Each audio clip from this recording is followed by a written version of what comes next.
Hey everybody, if you like Dark Whispers stories, please click to subscribe and join the creepy team. Share where you are from. I was 20 years old when I finally moved out of my parents' house. It took longer for me compared to my friends. Most had already shifted to dorms, flats, or homes to share. Home was familiar, thus I felt safe. My father was a doctor at a major hospital while my mother taught. Upon graduating, I could aid them. However, I was not in haste to pay bills. It was 2009. After the economy collapsed, thus finding jobs was hard. My life was stagnated. Although my folks didn't strongly insist, they longed for me to move on. One day, a family friend told Kyle and Amy Lanka about me. During every holiday, they did hang out with us. Kyle was a large contractor who owned a great construction truck, while Amy was the quiet and sweet one. The couple had their needs and were friendly. Now that I reflect on it deep down, I never really knew them as well as I thought I did. They stayed in a cozy and quiet neighborhood, however, recession rates had drained them. My folks thought that I would hacer bien cuidar boys and girls and assist in running the bistro they owned for the time being. This turned out to be a fabulous chance. I was going to be granted a place at their roomy residence. I could do my casual work while putting aside some cash for something more enduring. Kyle and Amy were like family specifically for me. Thus, it was a secure feeling. The folks were very happy that I am lucky enough to land this position, hence I immediately decided to accept it. The move was also a cinch. Kyle just came over once on Saturday morning, helping me cart my belongings there. Amy had arranged my guest house room. It was really spacious than the previous room, plus there was a large window that opened to their garden view. There a huge oak tree that shaded the compound, thus it felt like starting fresh and doing stuffs alone. The first few days passed peacefully, instead too quiet in the large house. I had ample privacy in the beginning. Upon returning home from casual job, I prepared hasty sandwiches or warmed eatables, then went to the room, thus watching television or playing games. Kyle stomped through the yard. What was the issue? He was usually the fun-loving one. Did he have anger troubles? I wondered. Upon reaching home, the atmosphere was strange. I wished to have vibrancy around in the house, but there was silence broken by my dog, who was making no sound. In the room, I found my sister Amy in tears. "What is bothering you, Amy?" Her eyes red indicated she had been crying. Thus, unsuccessfully, she tried to dry them. She put on a smile, but out of the worry, it was apparent she was still distressed. "Come on together, let us connect," I told her. "It is okay to yell for assistance." I quickly dried my tears and disregarded our concerns. I was eager to have lunch, yet I had placed on cooking for myself in advance. It was perhaps necessary by me to ask her more, but her sudden shift induced my hesitance. It felt somewhat fishy and suspicious. As I was following her to the kitchen, I reluctantly ignored the sickening feeling that something wasn't right regarding it. The ambiance of the house slowly grew faint and tense. Underneath, the unpretentious yet awkward relationship started existing between Kyle and Amy. Kyle began using a harsh tone toward Amy, then became sarcastic as well as distant whilst barking at her. He even made inaudible comments on how she was very slow as well as useless in fulfilling the cooking duties. This made me uncomfortable, however. She laughed along and feigned humor when he was saying this. There was this one instance when I noticed her hands trembling from fright and anxiety when she thought I wasn't watching. Their splitting continued, intensifying every day. There was palpable pressure in the atmosphere. I did my best to distance myself from them. Tuesday nights, Kyle would stay out much later with his pals. This implies him drinking a lot more, whereby cans got accumulated in quicker succession. During the next couple of nights is when I began hearing them quarreling eventually. Initially, all I could hear were simply unwelcome sounds outside, however. It was necessary to say that it was something that was serious, thus they would have been arguing somehow. Although the specific words uttered were not comprehensible, there was a noticeable tone of their voices, which was about anger, frustration, and resentment. It appeared as if they were overstaying their relationship. I was trying to sleep when I heard my parents arguing again. There was a noise against the wall. It sounded heavy. Amy was shouting. Then I heard Kyle's foot thuds coming toward me. He was coming after Amy. My heart beat faster. I looked up from my bed. I thought he was leaving, but he was not. He was coming behind her. The sound was getting louder and closer. It sounded like a stampede of cattle. I was scared for Amy. I heard a crash. Then Amy screamed. I got my baseball bat and ran down the hall into the darkness. I heard them coming.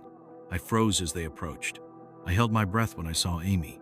She was coming out from a corner, afraid. She grabbed my arm tightly. "Don't let him hurt me," she said, breathing fast.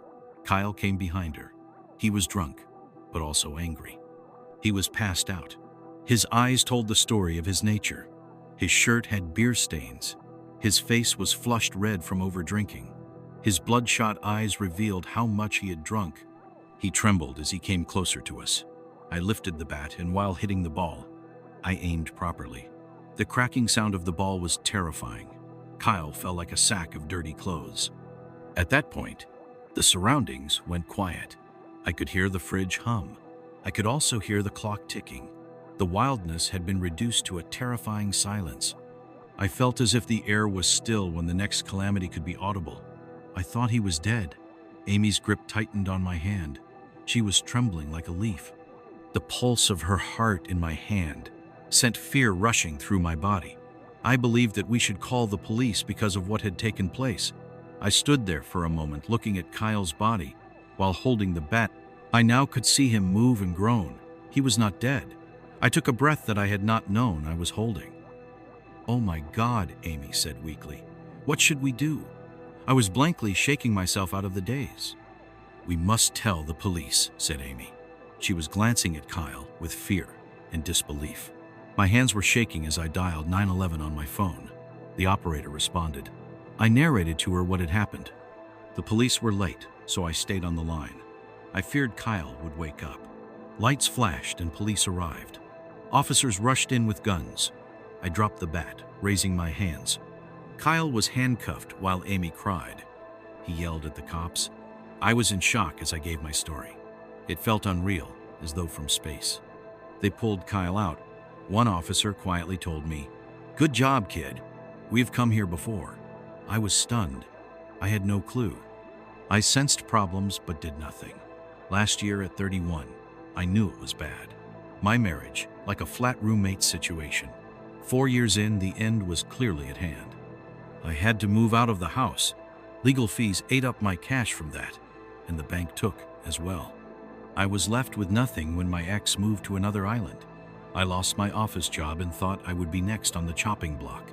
So I got my old job again instead of leaving for my parents' home. I had to find a full year's lease, just in case I lost the job later, when it was obvious I was going to be sacked. I rented a short-term flat and made major changes. At 31, I did not want to live with anyone anymore. However, I found a friend on Craigslist who had a big room with a bathroom. I quickly paid for the room at $800 per month. We agreed on the month-to-month arrangement, as I was willing to rent for a short time. I moved in with only a suitcase. People were friendly. There were young Germans. They prepared pasta and invited me to join them. They were going away soon because of an issue with housemates said little, but the guy in the basement was causing trouble. They went to bed early while I went to my room at 9. A few days later, he was gone, and there was a new guy who I met briefly. Not for some time did I meet the basement man. I knew it was Tom as described by the others. I gave him a polite hello, but he was odd skinny with hair that was not clean-shaven and had no work. Details gave no reply. The week went by without interesting happenings.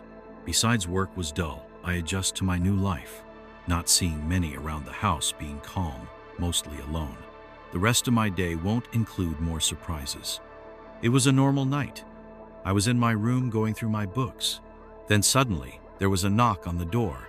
I wanted to ignore it, but I heard someone say it was the police. There were 2 officers at my door. I wondered how they had entered the house without me knowing. I was the only one home. They told me they were investigating Tom on me for theft. This shocked me. Tom was my friend, but I hardly talked to him. Now he was accusing me of stealing from him. They asked to search my room. I should have said no, but fearing that they would think I was guilty, I said yes. I had nothing to hide anyway, so I thought. But I was wrong. They found Tom's wallet and some items hidden in my closet. I was sure he had put them there after the police left. I was very angry and scared at the same time. I had no idea what Tom was thinking when it came to this. The next day, when I went to the basement to tell him, his door was locked. However, I heard faint music playing inside. Tom often did that. I knocked on his door, but there was no response. I got no reply. He was ignoring me. I locked myself in my room and sat on my bed. I was scared and worried. For days I avoided Tom. I rarely left my room. I worked and stayed inside when I returned. I felt like prey in danger, like someone shadowing me. I jerked at every sound. I feared shadows. One midnight, I was wide awake when I heard my alarm ringing. Initially, I thought it was just the house settling, but then I felt someone was attempting to enter my room from outside. My heart raced, and I took a book as my weapon. I sneaked to the intercom and held my breath to listen. Someone was fiddling with the lock, and I swung the door open blindly, finding Tom there. He was as shocked as me. He wasn't sorry, but was pleading for forgiveness. I knew he had been trying to enter my room with ulterior motives, putting something in my room to blackmail me. I told him not to come back. He murmured an apology, went downstairs, and I locked my door again. I couldn't sleep that night. The next day, I gave keys away since I wanted to find new house, but landlord had refused since he thought I was reacting too much. I was angry and went online for a new house. When Tom appeared, I ignored him, but he was uncomfortable. Later at night, I tried getting to the kitchen when he blocked my way and grabbed my arm and neck. I needed to get away. I managed to get loose and ran to my room. I immediately locked the door and called the police to report him since there were no witnesses. When the cops came, I had no one to back me up. He had no way out, but he didn't say he did it anyway, so he was taken away by them. After he was gone for 1 week was when I decided to go home. I didn't really want to stay here at the beginning of a month, and I had been paying already. I was glad to leave, but I felt a little bit uneasy too. Since then, people have not trusted anymore, and so the place I moved into alone was better. When many people lived together, lost one job, but I considered that I was lucky to get a new one. Thinking of it all again now was how silly I was 20 years old when I had too much fights from my parents. Silly. I followed boyfriend. He was not good to me, but I was really stubborn. Signs were for living there with him very little time through friends of his got lodging. I was without transport. I didn't work. Only he was looking for a job. We were trapped in a trailer with a man who worked overnight.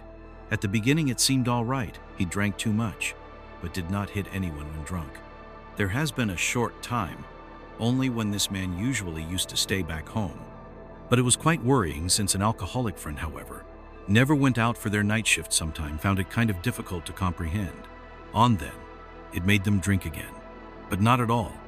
He watched me with empty eyes. I felt uneasy, but shrugged it off. I was naive. The place we stayed in was rundown. We had a tiny trailer. We had curtains instead of doors.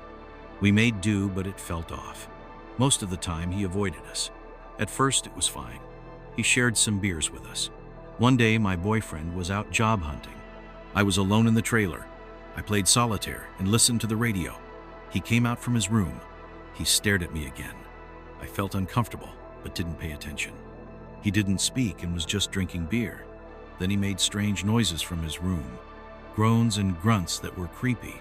I wanted to ignore it. After all, he was letting us stay for free. When my boyfriend came back, things were normal again. I still felt uneasy in my guts. Later, I went on a walk with my boyfriend. I told him about the noises, but he was not too worried. However, the next day was the same thing again. My boyfriend had to leave early for job hunting. I was alone with the weird roommate again. I sat and played cards while listening to the radio. Just like before, he got a beer and stared at me. He yelled my name loudly. This was creepy. I stayed quiet and he finally stopped. My boyfriend returned and the guy was normal again. I told my boyfriend, but he wasn't worried. He said the guy was strange but harmless. The next day, my boyfriend went out and again I was alone. The weird guy came out, drank, and stared. He started talking. It was awkward. I said I was going outside. When my boyfriend came back, I told him everything again. He said we should get my small but aggressive dog from my mom's to make me feel safer. Bad luck. My boyfriend had to help his friend after moving that night. On that night, my first choice was to stay with my dog instead of sitting alone in the living room. The time was late and I was tired. I had only one chance to sleep. I locked the dog doors in my bedroom for safety. I lay under the blanket to sleep. Suddenly, my dog started barking growling and acting strange. I woke up told that something was wrong. I turned my head and saw the door. I was scared because I had locked myself in. My dog was my only defender. I closed my eyes and pretended to sleep. I prayed my barking dog would stop the intruder. I kept my eyes on the door and prayed that my dog would keep making noise. The guy stood like a statue, his eyes wide with fear. The dog was huge and scary, watching me with its big eyes. I felt trapped in the tiny room as I backed away, while the guy just kept looking at me like I was dinner. Finally, I found my voice and said, "Excuse me." All he did was grunt and leave. I was scared and took the dog out to the living room. I wanted to get out of there, but when I first went in, he was on the couch staring at me again. Then he spoke. "This isn't working. Your boyfriend has to move." I was fed up. "You're right. I'll tell him when he's back. Just taking the dog for a walk," I said, trying to sound calm, although I felt like a mess inside. I decided to go to my boyfriend's friend's place. I couldn't stay there with that man. Outside, the man watched me closely, but I knew I hadn't seen the last of him. I started walking down the road. Less than half a mile from there, I heard a moped behind me. I thought he might be getting beer or something, so I stepped aside, expecting him to ride past. But instead, he pulled up next to me, yelling, "You let me in! We've got to be out of my house by tonight!" he shouted loudly. I felt worried. He suddenly got mad. I stood there worried that he might become violent. After 10 minutes of yelling at me, he rode off on his moped. I ran away fast. It was midnight. It was dark, and the roads were rural with no streetlights. I didn't grab anything. I just wanted to get away from him without delay. I walked alone to my boyfriend's friend's house about 6 miles away. The long, dark walk was lonely but felt safer. A few days later, we got a ride back for our things when he was away. But my underwear was missing, and some clothes were cut up shaped like those that have been destroyed. It was horrifying. He probably had a creepy uncle who got some girls into the past things. He caused trouble for his wife. Though now I see that he had been 20 years older than me at 15 or 16. Everything was bad. But my parents did not expect this. My brother was out of sight. There was just my sister and me. This situation made me think hard about my experiences. Bill was my brother's childhood buddy. He crashed at our house with his odd girlfriend Amber. They were couch surfing to make ends meet. Living with them was also terrible. Bill slammed doors, while Amber became a total weirdo. Things were strained at home. Mom had a jerk boyfriend. I, the youngest, was like an outsider. The truth dawned upon me when William and Amber couldn't hide their relationship anymore.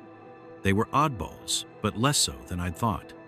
I knew things were getting tough for dislike me. I thought Bill and Amber were so weird and thus so fun having for real friends. Frank and I liked being at his home, and the atmosphere was nice. Frank usually came late from school to meet the rest of the family. I assisted him and found it mysterious when he did not arriving early. At that time, my mind was focused on Easter egg hunting. I went to visit Simon's office. There was a strange sight. A woman was there, but she was completely naked. She was standing outside the door with a small gap. I was shocked and shouted her name. This startled her and she ran off. After a few weeks, Frank was upset. He had seen fingerprints on his office window. Some stranger might have secretly observed him. Frank then called the police, but they could find nothing. He installed a security system with cameras, but then William and Amber eventually moved out after that. It all happened. Even so, Amber was the one who had come into the office to peep at me, thus I will always remember that incident. I noticed Amber peeked into me when checking security footage. She did it more than once. She sometimes stood outside while I was showering. I was disturbed by this. Frank later revealed that William had played with my food and drank my juice. He licked the apples and Amber spit into the orange juice. They poured regular milk into my stuff. Frank found my missing shirts with weird drawings and poems. He kicked them out and threatened to call cops. Kelsey and I used to hang out a lot during summer. We were together every weekend. We would sneak out some nights while being still in our 20s. We went to clubs that never asked for IDs. Kelsey lived far away in town. We once skipped school and went to a club with Sam to party and drink all night until day. We felt free and alive. Summer nights were long and warm. Kelsey made everything an adventure, like a magnet with her personality. Kelsey met that boy at the bar one night, and they ended up being almost inseparable. I got left out whenever they went out, which made it feel strange. He was one of us. Always fun, drinks, and chatting until dawn. Shad was a tall, fun guy who had no hairs on his head and a tattoo on his neck. Kelsey liked him a lot. In the beginning, he was neat. He was always outgoing in the life of the party. He took us to cool bars, told us funny things, and drank a lot of beer without running out of money. As time went on, I noticed that he could not decide on anything. Shad was always with us but got loud and scary when he drank too much. He got really close to Kelsey, and I didn't like that. Shad was Kelsey's boyfriend now. I did not want to complicate things at all. Then he moved in with her for a little while. Shad was talking about homes around here. Oh, I thought it was funny at first, but soon I felt disgusted and just wanted to say nothing since Kelsey was glad. I knew this would change soon, though it would not be good. In the beginning, everything looked fine. We had fun and laughed together and drank. Spending time over at Kelsey's place didn't change. Kelsey crashed at home just like always before this. She used to fall asleep either on the couch or even on the ground. Slowly but steadily, I began to get irritated by Shad. He showed no regard for my personal space. When Kelsey wasn't present, he even had the audacity to stare at me. I must have been letting my mind run wild. After all, he was Kelsey's boyfriend. It's not a good idea for me to overthink things crazy. But then again, there was that one dark night which changed everything. As always, Kelsey, Shad, and I would go out for a night out. What happened first was, we had cocktails at Kelsey's place. The three of us were also out drinking. When Kelsey started flirting with Shad, I feeling left out. I caught up with them by drinking a lot. It was time to go home. Kelsey was the one who invited me to join them. All I needed was sleep before going home. Still awake after arriving back to Kelsey's home. As I watched a movie, I dozed off. When I awoke, I was in a strange place. I was thirsty, confused, and the first thought that popped into my mind was, where am I? Then I heard a noise of something moving in the dark. I blinked while I tried to clear my mind. My eyes caught some light radiating from the television screen, and then I spotted him. Shad was crouched at the end of the couch with his face just inches away from my feet. My heart raced. I thought I was dreaming. Maybe my mind was playing tricks on me, but that his phone was there. He was pointing it toward my feet, flashing light. Why he was doing this? What was happening? My heart was pounding like mad. I wanted to scream or kick him or do something, but I felt heavy as if I was stuck in quicksand. So I sent him a chat message, but suddenly I saw him putting down his phone. Then he leaned over me. I was taken aback as he unexpectedly licked the tip of my toe. I was finally freed from the odd situation. I yelled out, "What on earth are you doing?" My voice was blended with rage. Shad was startled. His eyes were huge. Whoa, relax, he stuttered. It's not a big deal. I didn't do anything. Don't freak out. It was not a big deal, and my hand was trembling badly. I was shaky with adrenaline, but still he was taking pictures of my feet. My toes are not meant to be licked. Don't act like a creep. He was seething and embarrassed, overreacting. Calm down. It was accidental. Whatever happened, I couldn't remain in his presence any longer, so I grabbed my bag and dashed out like a madwoman. My hands trembled while unlocking the door. Through his grumbling voice that was meant to soothe me escaped my ears. I ran till I felt a cool breeze on my face. After feeling in my pocket, only then did I manage to call an Uber as walking home seemed both horrific and terrifying. Right now, my heart was still racing just thinking about his nasty touches. The next thing I knew, I had come back home and there was hardly any sleep.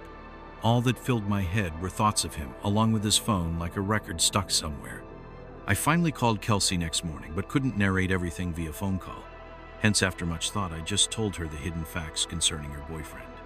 It was silent on that line for long moments, followed by, said Kelsey hesitantly. There's nothing much I could say about how horrible such is, yet I'm not entirely surprised, but I didn't know what she meant by that. She then continued carefully. He has been doing similar things before. Once I found him touching me when I was asleep.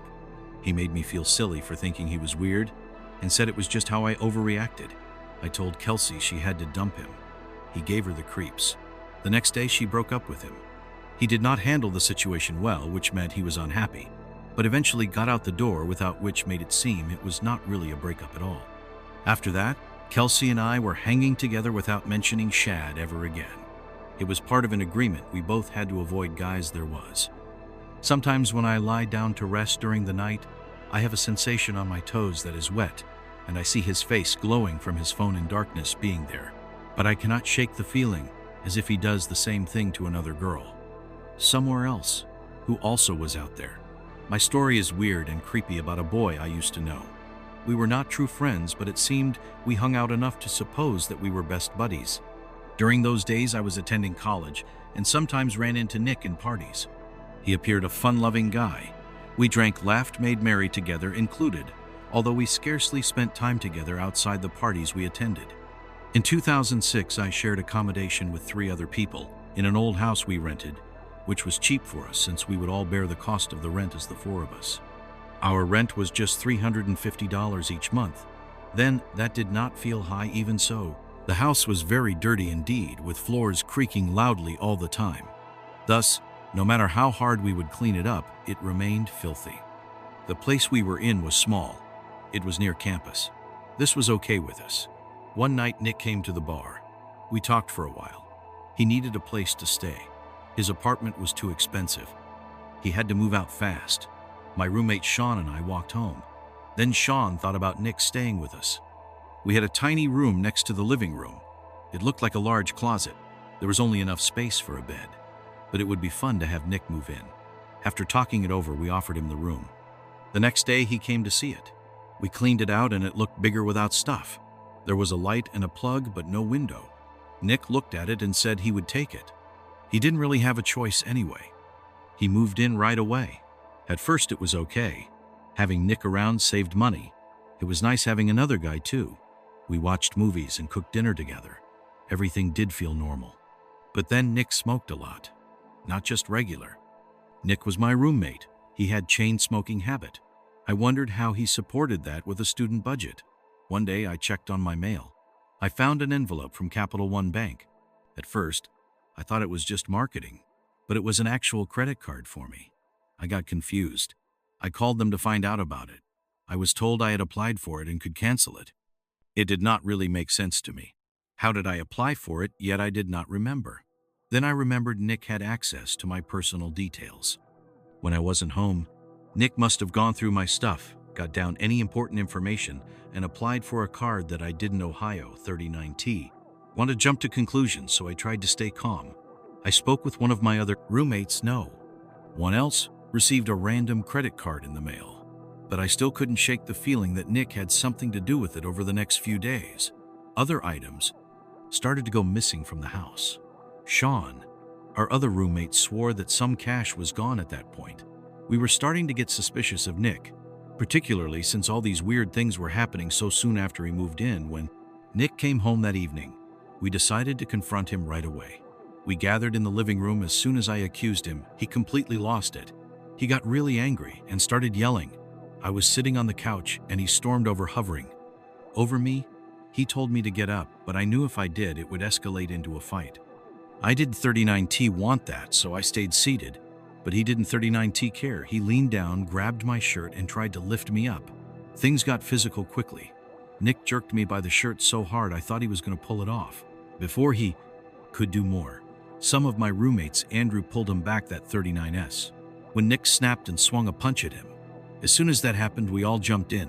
We managed to bring him down to the floor, keeping him there for a bit just to control him. Finally, we let him up, but on that day, some odd things took place.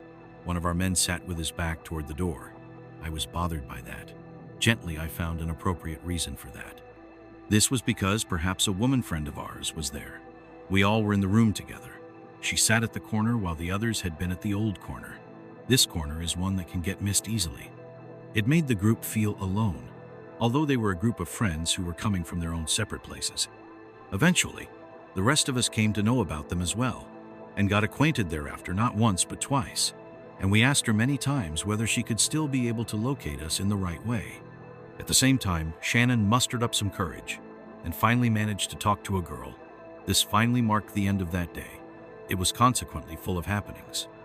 I would make it a desire to omit her laughter at the ire I felt meant a lot of things, hence I treated her like a weakling who ought to be tolerated at worst. Even while I was extremely angry, I could not give her a proper piece of my mind.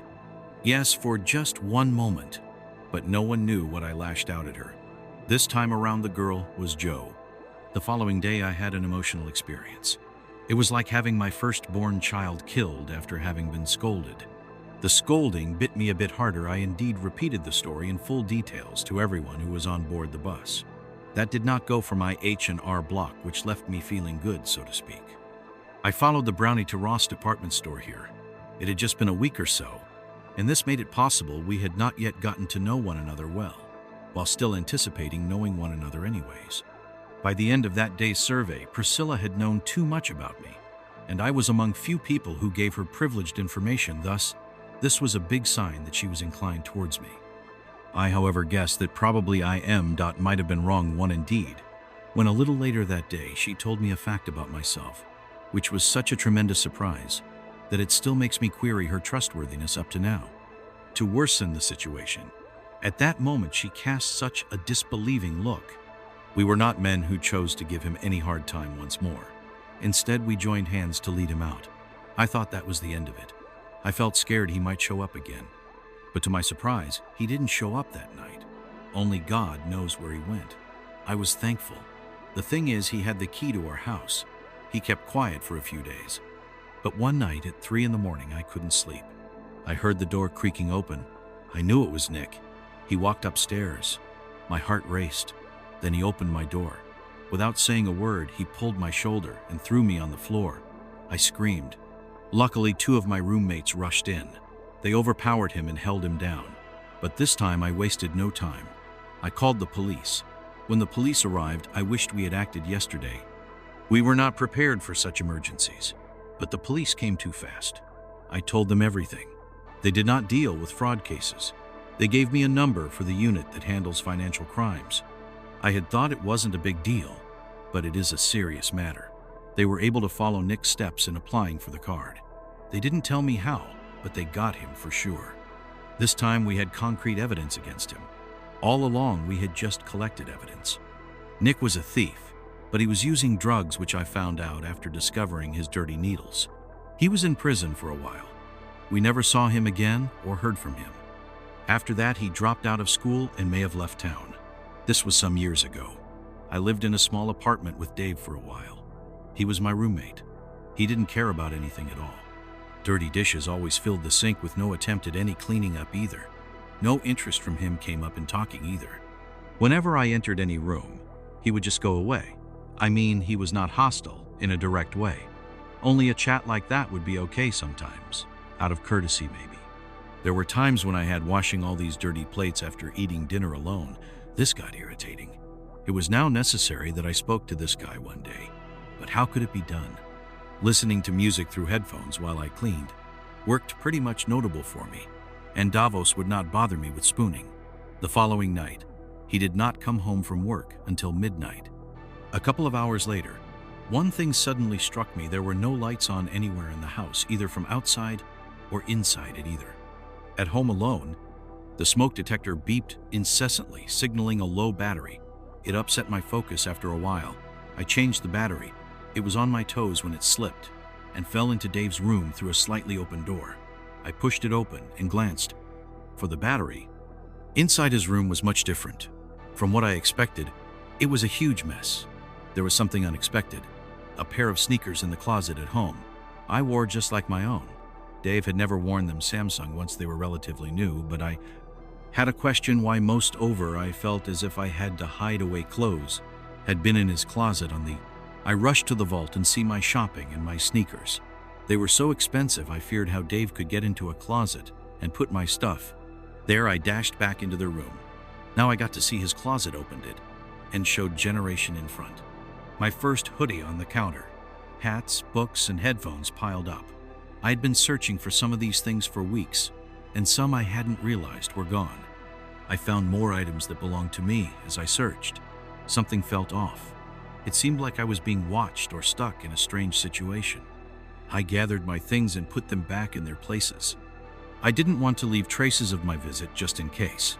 That night, Dave returned around 9 p.m. Within minutes of entering his room, he came back outside and asked if I had been there. I was shocked. How did he know? The only way he could know is if he saw that I had taken my things back. I told him what happened, how I dropped a battery that rolled into his room. While I was there, I found my belongings. I asked him directly why he took my things, but to my surprise, he denied having touched anything of mine. Then he left, slamming the door behind him. I didn't see him for the rest of the night. The incident felt strange, but I tried not to think too much about it. The next day, I went to work, leaving home early. I did not see Dave at all in the morning. When I returned, everything in the apartment was a mess. The place looked as if someone had searched through it. Things were thrown everywhere, inside my room especially. The room was totally empty. I knocked a lot on Dave's door. I opened it, and his room was vacant. His bed was neat. All his clothes were gone. There were no remnants of Dave at all. Even his keys were also missing. It was like he just vanished. I panicked. I called a close friend of mine and asked if I could hang out at their place for some nights. The apartment felt terrible and unsafe. I moved out the next week. I do not know what happened to Dave. I hope I never meet him again. Too much, even being HD friends in college. With two guys, we shared an apartment and had a wonderful time after school. That was a big deal. Hence, as our plans failed to work of doing together after school, since the two of them got jobs far away. I remained alone and could not pay rent. Hence found another place alone the last month. I concentrated too much online, searching for rooms. It seemed as if all rooms were free, but just that, none was good for me or within my reach. I couldn't afford a whole apartment, so I wanted a roommate. Looking for a person cool was difficult. At last I saw a Craigslist ad for a house shared with owner Greg. He looked in his early 30s, I was 23. The rent was cheaper than most places, and the lease was month to month. I called him and set a meeting. The house was a 3-bedroom house with red brick walls and a small unfinished basement. The neighborhood had faded houses, but Greg's house was good. Only the 2 rooms were used. I agreed to take a room and paid for 1 month's rent and security deposit. In 2 weeks, I slowly moved my things. Greg helped me unpack my things. He was a nice guy. The view was just a wall when I moved in across from the neighbor. I felt safe with the heavy door and lock, but things took a weird turn later. Greg had friends who partied hard. One night I came home to find 6 guys drinking and using drugs. I went straight to my room. Feeling uncomfortable, they didn't see me. Later, I felt weird when I found my laptop on the desk with an open screen, even though I left it closed on the bed. This wasn't what I expected at all. My door was locked. I had locked it the previous night. I went to bed but was worried because of how strange things had been between Greg and me ever since his mates came to stay. I had this uneasy feeling that something was not right. Had someone been in my apartment? I stayed in that weekend. I didn't want to deal with Greg's friends' issues. There was a distance between my mind and body. I went to bed at 11 p.m., but I couldn't sleep. My mind whirled at 1 a.m. The muffled sounds of voices on the other side of the wall ceased to be clear. What had happened to quiet? The next moment, I heard footsteps right outside my door. My heart began to race. I was so still. I noticed that a shadow passed beneath the door. Then came a rattle at the doorknob. At first, I thought it was just a prank, but as the noises continued, my anxiety grew. Someone had a key to our house. I heard them unlock the door. It was terrifying. I quickly jumped out of bed. I screamed, "What the hell?" I locked the door and cried. I told Greg I was calling the police. Greg made dumb jokes. He said his friends were worried about me. I didn't believe him. He had keys to the house, and I was scared of that. I didn't go back to bed. I couldn't sleep. I waited for morning. I was a wreck. When it was daylight, I called my friend. He said I could stay with him. I packed up fast. Greg wanted to talk. I told him I wasn't telling the police. I was just leaving his house. I was shaken but needed to get away. I finally decided to get the police involved after everything that had occurred. Greg was interviewed, and it was my word against his, as was expected. He got away with what he had done. The incident frightened me a lot. I began to question what had taken place that night. I had nothing of value in my room, just some old books and clothes. I had just graduated and was broke. Greg knew that too, since he aided me in moving and settling in. I wondered why he would want to come into my room. A few days later, I found out the actual issue. I was on my computer, and a strange thing appeared on my screen. It was an application for a credit card that I had not filled out. I was shocked. I suspected that it was either Greg or one of his friends. I do not know how he got my computer password. He must have either watched me enter it or waited until I was out. I was even concerned that there might be hidden cameras in my room, and this made my mind race with terrible thoughts. I could not allow Greg to have a spare key to my room. On further investigation, I obtained 3 more credit card applications. I reported it to the police and immediately had them canceled. However, just like before, it was still my word against theirs, so they ignored my case. In 2016, I lived with a guy named Eric, whom I now think might have been a killer. He was a bit off from the start. When I moved in, he seemed normal but had some strange habits. Eric had this weird rule about the basement. He told me not to go down there and was too serious about it. I thought it was just his private space. Is it right to be strange? Eric was into meth. I had never seen meth before. When he used it, he acted funny. He worked at his job, but when he got home, it became odd. He joked about the basement smell too much. Each time he said it, I got nervous about what he was doing down there. The more I heard, the stranger I felt. One day, I just had to ask him what he meant for real. He smiled and casually mentioned using chemicals to clean bodies. At first, I thought he was just joking, but the more he said things like that, the more uneasy I felt. He was excessively keen on where I was, my work schedule, and my comings and goings. He always kept track. I once took a sick day from work, and Eric went overboard asking why. When I came in quietly, my boss seemed surprised. Eric's car was outside, but he was not upstairs. There were noises from the basement. I figured I could just be imagining things. There was also something very strange that he had to park outside while he was not at the top house. During another time, Eric was really excited about the source of my jealousy of his very great creative breakthroughs and the way he played the best music in the same way as normal songs. For example, one day he played NPR. It was very talking, heads very loud, both were the same to me. He was playing the volume so loudly that it seemed an effort to muffle downstairs noise, and that made me suspect that there was something wrong. Eric used to make strange comments about sex workers one time. He said, "You can do whatever you want to them, choke them, beat them to death, nobody cares." I called him disgusting and was angry, but on smoking meth he often returned to such things. Then he'd brag about having a nice house and a stable job so nobody would care. I was a bit confused about Eric. I asked myself whether he was trying to fool me. Was he telling lies? Did he think I would no longer worry? I was on the verge of being anxious. My mind crowded with questions. My hands were tied. I had no money to move.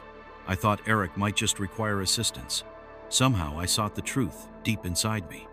This seemed like a huge question in my mind. I began noticing some red flags. I was almost sure Eric had in my mind some of the price-assisted fellows, but this didn't bother me much. I didn't think I'm better than them. However, I started to feel that Eric was that kind of a person whom a lot of things could come together as a burden in my life. The other day I smelt something awful while doing laundry. Initially, I thought the stench was not coming from this house. This house was called a rubbish heap. In New York State, the wild things crept into elite things through the walls, then rotting inside.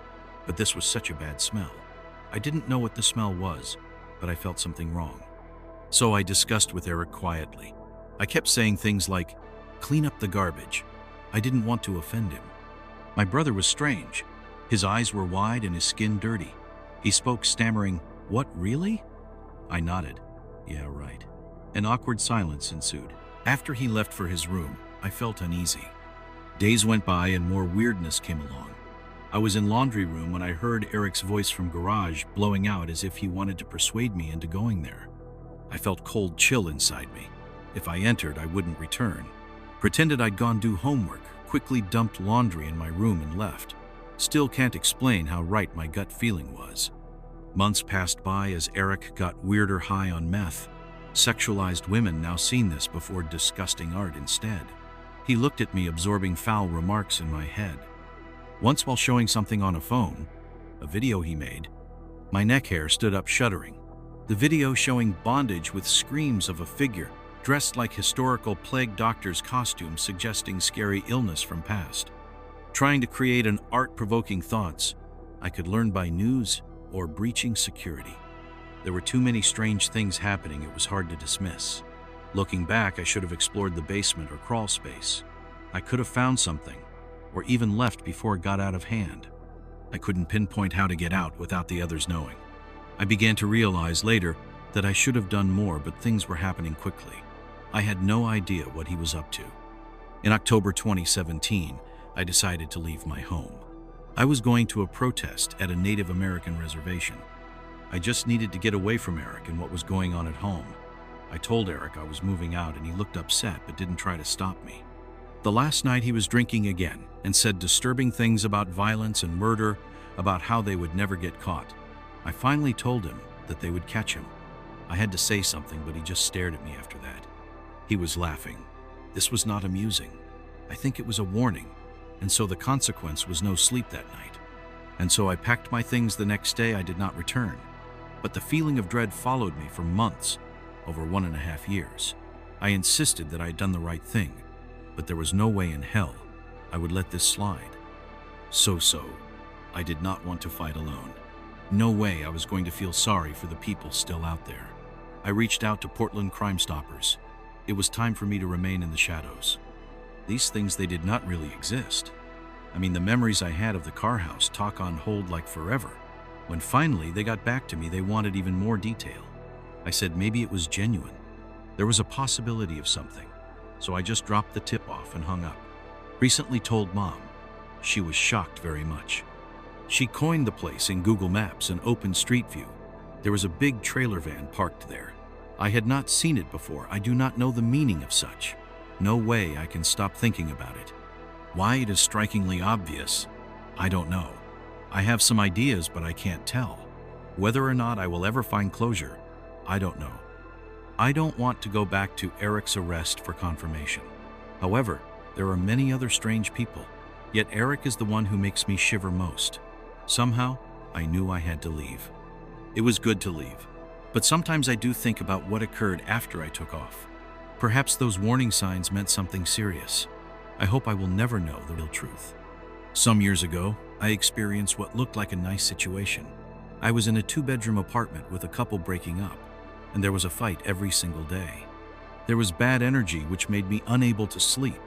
It felt like a bad reality television show. The tension was terrible, and I began to lose my mind. I had to get out of that place before I got completely mad. Suddenly, I got a message from Ray, who was a childhood friend. We had gotten apart and lost contact due to life circumstances, but now it felt like yesterday since we communicated. Ray was looking for someone to share a house, as he had a new spacious house. I was so relieved as I had to get out of my present living situation. I got a chance to move out with Ray. He needed help with the rent. I trusted him. Ray was easygoing. I felt good about living with him. Our new house was big, nice and cozy. It had a huge fireplace and a new kitchen. There was space for my car in the garage. I liked that I could do my car there. The neighborhood was quiet. Bars, restaurants, and parks were close by. Ray and I had our own rooms, so we had enough space. For some weeks, it was great. We watched movies and played games. On weekends, we either went out or stayed home and drank. The house was like our little safe space. But then, things changed. One day, Reese came home late again. This time, he stank of beer and cigarettes. At first, I was okay with it. Maybe he was just out having fun like I was. But as days passed, something felt off. Reese began disappearing at night, even on weekdays when we did not see at all. He would come back in late at night, stumbling into his room without a word. It felt like he was avoiding me. Eventually, I had to ask him about it. One evening, we were home together. Reese was glued to his phone while I tried relaxing, so I casually asked, "You've been out a lot lately. What is going on?"